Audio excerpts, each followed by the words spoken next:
श्री राम जय जय राम श्री राम जय जय राम नीलाम्बुज श्यामल कोमलांगम सीता समारोपितवाम भागम पाणो महासायक चारु चापम नमामि रामम रघुवंशनाथम ओम श्री सीतारामचंद्राभ्याम नमः ओम उमामहेश्वराभ्याम नमः ओम श्री एकादशी दशेश्वर राम सरकाशते नमः। सत्संग क्रम में आज श्रीमद्भागवत महापुराण की छठी स्कंद की 28वां अध्याय 8वें अध्याय की कथा है, जिसमें नारायण कवच का उपदेश की कथा श्रवण हो रही है। राजा परीक्षित ने पूछा, भगवान देवराज इंद्र ने जिससे सुरक्षित होकर शत्रुओं की चतुरंगड़ी सेना को खेल खेल में अनायास ही जीतकर त्रिलोकी की राजलक्ष्मी का उपयोग किया, आप उस नारायण कवच को मुझे सुनाइए और यह भी बतलाइए कि उन्होंने उससे सुरक्षित होकर रणभूमि में किस प्रकार आक्रमणकारी शत्रुओं पर विजय प्राप्त की। भगवान स्तन मम आख्या ही वर्म नारायणात्मकम यथा आत्ताइन यथा आत्ताइना सतून येन गुप्तो अय जयन मृदे। श्री सुखदेव जी कहते हैं कि परीक्षित, जब देवताओं ने विश्वरूप का पुरोहित बना लिया, तब देवराज इंद्र के प्रश्न करने पर विश्वरूप ने उन्हें नारायण कवच का उपदेश किया। तुम एकाग्र चित्त से उसका श्रवण करो। विश्वरूप ने कहा, धौतांग रिपाणी राचम में सपवित्र उदंग मुखा कृत स्वांग करन्यासो मंत्राभ्याम भाग्यता शुचि ही। विश्वरूप ने कहा, देवराज इंद्र, भय के अवसर उपस्थित होने पर नारायण कवच धारण करके अपने शरीर की रक्षा कर लेनी चाहिए। उसकी विधि यह है कि पहले हाथ पैर धोकर आचमन करे, फिर हाथ में कुश की पवित्री धारण करके उत्तर मुंह बैठ जाए। इसके बाद कवच धारण पर्यंत और कुछ न बोलने का निश्चय करके पवित्रता से ओम नमो नारायणाय और ओम नमो भगवते वासुदेवाय इन मंत्रों के द्वारा हृदयान्यास तथा अंगुष्ठान्यास करना न्यास करे। पहले ओम नमो नारायणाय इस अष्टाक्षर मंत्र के ओम आदि 8 अक्षरों का क्रमशः पैरों, घुटनों, जांघों, पेट, हृदय, वक्षस्थल, मुख और सिर में न्यास करे, अथवा पूर्वोक्त मंत्र के मकार से लेकर ओंकार पर्यंत 8 अक्षरों का सिर से आरंभ करके उन्हीं 8 अंगों में विपरीत क्रम से न्यास करे। तदंतर ओम नमो भगवते वासुदेवाय इस द्वादशाक्षर मंत्र के ओम आदि 12 अक्षरों का दाईं तर्जनी से बाईं तर्जनी तक दोनों हाथ की 8 अंगुलियों और दोनों अंगूठों को 2-2 गांठों में न्यास करे। फिर ओम इस मंत्र के पहले अक्षर ओम का हृदय में, वी का ब्रह्मरंध्र में, शा का भौहों के बीच में, अणा का चोटी में और वे का दोनों नेत्रों में और ना का शरीर की सब गांठों में न्यास करे। तदंतर ओम महा अस्त्राय फट कहकर दिग्बंध करे। इस प्रकार न्यास करने से इस विधि को जानने वाला पुरुष मंत्र स्वरूप हो जाता है। इसके बाद समग्र ऐश्वर्य, धर्म, यश, लक्ष्मी, ज्ञान और वैराग से परिपूर्ण इष्टदेव भगवान का ध्यान करे और अपने को ही तदरूप ही चिंतन करे। तत्पश्चात विद्या, तेज और तपा स्वरूप इस कवच का पाठ करे। नारायण कवच का ओम हरिर्विदध्यान मम सर्व रक्षाम निस्तांग्रिपद महापतगे इंद्र पृष्ठे दरारि चर्मा शिगदे सुचापो पाषाण दधानो अष्ट गुणो अष्ट बाहो। भगवान श्री हरि गरुण जी की पीठ पर अपने चरण कमल रखे हुए हैं। अणिमादि 8 सिद्धियाँ उनकी सेवा कर रही हैं। 8 हाथों में शंख, चक्र, ढाल, तलवार, गदा, बाण, धनुष और पास फंदा धारण की हुई हैं। वे ही ओंकार स्वरूप प्रभु सब प्रकार से सब ओर से मेरी रक्षा करें। मत्स्य मूर्ति भगवान जल के भीतर जल जंतुओं से और वरुण के पास से मेरी रक्षा करें। माया से ब्रह्मचारी का रूप धारण करने वाले वामन भगवान स्थल पर और विश्व रूप से त्रिविक्रम भगवान आकाश में मेरी रक्षा करें। जिनके घोर अट्टहास से सब दिशाएं गूंज उठी थीं और गर्भवती दैत्य पत्नियों के गर्भ गिर गए थे, वे दैत्य उत्पत्तियों के शत्रु भगवान सिंह, किले, जंगल, रणभूमि आदि विकट स्थानों में मेरी रक्षा करें। अपनी डाढ़ों पर पृथ्वी को धारण करने वाले यज्ञमूर्ति यज्ञभरा भगवान मार्ग में, परशुराम जी पर्वतों के शिखरों पर और लक्ष्मण जी के सहित भरत के बड़े भाई भगवान रामचंद्र प्रवास के समय मेरी रक्षा करें। भगवान नारायण मारण मोहन आदि भयंकर विचारी और सब प्रकार के प्रमादों से मेरी रक्षा करें। श्री श्रेष्ठ नर गर्व से योगेश्वर भगवान दत्तात्रेय योग के विघ्नों से और त्रिगुणाधिपति भगवान कपिल कर्म बंधनों से मेरी रक्षा करें।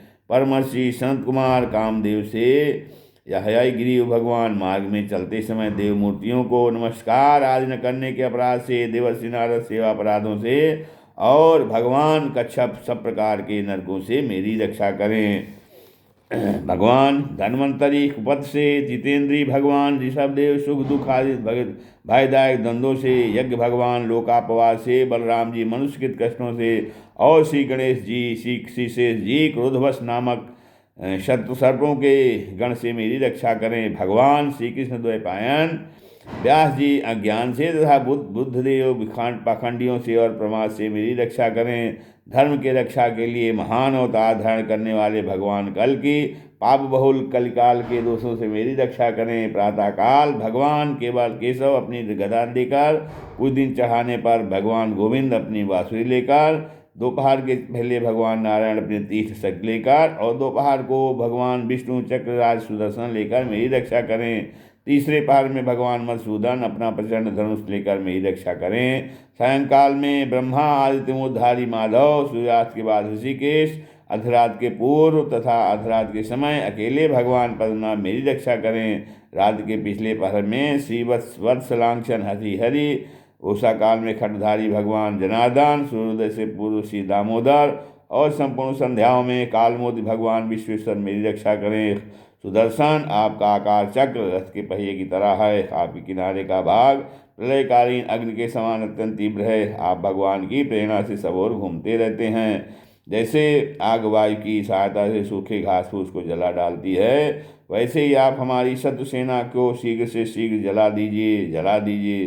कौमुद की गदा आपसे छूटने वाली चिंगारियों का स्पर्श वज्र के समान असह्य है। आप भगवान अजित की प्रिया हैं और मैं उनका सेवक हूँ, इसलिए आप कुष्मांड, विनायक, यक्ष, राक्षस, भूत और प्रेतादि ग्रहों को अभी कुचल डालिए तथा मेरे शत्रुओं को चूर चूर कर दीजिए। संघश्रेष्ठ आप भगवान श्री कृष्ण के फूकने से भयंकर शब्द करके मेरे शत्रुओं का दिल दहला दीजिए, एवं व्याधान, प्रमथ, प्रेत, मातिका, पिशाच तथा ब्रह्म राक्षस आदि भयावने प्राणियों को यहाँ से झटपट भागा दीजिए। भगवान की प्यारी तलवार आपकी धार बहुत तीक्ष्ण है। आप भगवान की प्रेरणा से मेरे शत्रुओं को छिन्न भिन्न कर दीजिए। भगवान की प्यारी ढाल आप में सैकड़ों चंद्राकार मंडल हैं। आप पापदृष्ट पापात्मा शत्रुओं की आंखें बंद कर दीजिए और उन्हें सदा के लिए अंधा बना दीजिए। सूर्य आदि ग्रह, धूमकेतु, पुच्छल तारे आदि केतु, दुष्ट मनुष्य, सर्पादि रेंगने वाले जंतु, डाढ़ों वाले हिंसक पशु, भूत प्रेत आदि तथा पापी प्राणियों से हमें जो भय हों और जो हमारे मंगल के विरोधी हों, वे सभी भगवान के नाम रूप तथा आयुधों का कीर्तन करने से तत्काल नष्ट हो जाएं। बेहद रसंतराज सामवेदी स्तोत्रों से जिनकी स्तुति की जाती है, वे वेद मूर्ति भगवान गरुण और विश्वक्सेन जी अपने नामोच्चारण के प्रभाव से हमें सब प्रकार की विपत्तियों से बचाएं। श्री हरि के नाम, रूप, वाहन, आयुध और श्रेष्ठ पार्षद हमारी बुद्धि, इंद्रिय, मन और प्राणों को सब प्रकार की आपत्तियों से बचाएं। जितना भी कार्य अथवा कारण रूप जगत है वह वास्तव में भगवान ही हैं। इस सत्य के प्रभाव से हमारे सारे उपद्रव नष्ट हो जाएं। जो लोग ब्रह्मा और आत्मा की एकता का अनुभव कर चुके हैं, उनकी दृष्टि में भगवान का स्वरूप समस्त विकल्पों भेदों से रहित है। फिर भी वे अपनी माया शक्ति के द्वारा भूषण, आयुध और रूप नामक शक्तियों को धारण करते हैं। यह बात निश्चित रूप से सत्य है। इस कारण सर्वज्ञ सर्वव्यापक भगवान श्री हरि सदा सर्वत्र सब स्वरूपों से हमारी रक्षा करें।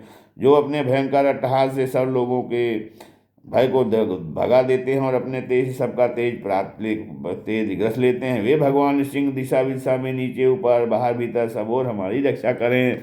देवराजेंद्र, ये तुम्हें नारायण कवच बताया गया है। इस कवच में तुम अपने को सुरक्षित कर लो, बस फिर तुम अनायासी सब दैत्यों को जीत लोगे। इस नारायण कवच को धारण करने वाला पुरुष इसको भी अपने नेत्रों से देख लेगा अथवा पैर से छू लेगा, वह तत्काल भयों से मुक्त हो जाता है। जो इस वैष्णवी विद्या को धारण कर लेता है उसे राजा, डाकू, प्रेत, पिशाचादि और बाघ आदि हिंसक जीवों से कभी किसी प्रकार का भय नहीं होता। देवराज, प्राचीन काल की बात है, एक कौशिक गोत्री ब्राह्मण ने विद्या को धारण करके योग धारण अपना शरीर मरुभूमि में त्याग दिया। जहाँ उस ब्राह्मण का शरीर पड़ा था उसके ऊपर से एक दिन गंधर्वराज चित्ररथ अपनी स्त्रियों के साथ विमान पर बैठकर निकले। वहाँ आते ही वे नीचे की ओर सिर किए विमान सहित आकाश से पृथ्वी पर गिर पड़े।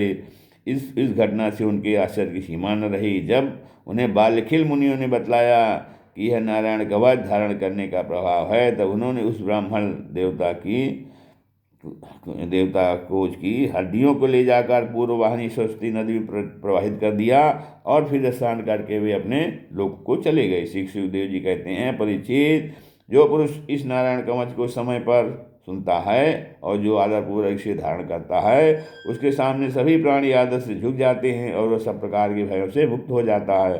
परीक्षित, सतक्रतु इंद्र ने आचार्य विश्वरूप जी से यह वैष्णव विद्या प्राप्त करके रणभूमि में असुरों को जीत लिया और वे त्रैलोक लक्ष्मी का उपभोग करने लगे। इस श्रीमद्भागवते महापुराणे परमहंस्यां संहितायां खस्कंदे नारायण